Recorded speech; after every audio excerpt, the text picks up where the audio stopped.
దయచేసి నేను మిమ్మల్ని అందరినీ రిక్వెస్ట్ చేస్తున్నా, వరంగల్ పార్లమెంటు నియోజకవర్గాల కార్యకర్తలందరికీ రిక్వెస్ట్ చేస్తున్నా, పోయినోడు పోనీయండి, మీరు గట్టిగా ఉండాలి. ఏదో సల్లబడ్డట్టు, ఏదో వారికి భయపడ్డట్టు ఉండొద్దు. లేచి లేచి ఎడుతూనే ఉండాలి బిడ్డ.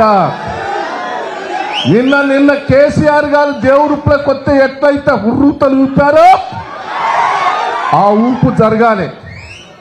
నేను ఒకటే మిమ్మల్ని అందరినీ రిక్వెస్ట్ చేస్తున్నా, ఇవాళ నాకు ఇష్టం లేదు. నేను హరిశన్నకు చెప్పిన, నాయనా కేసీఆర్ గారిని బిడ్డను పెడితే మనకు థర్డ్ పొజిషన్ ఉంటాం.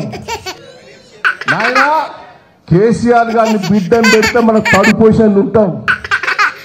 నాయనా కేసీఆర్ గారిని బిడ్డను పెడితే మనకు థర్డ్ పొజిషన్ ఉంటాం. అదే కడియం శ్రీహరి గారి బిడ్డను పెడితే థర్డ్ పొజిషన్ ఉంటాం.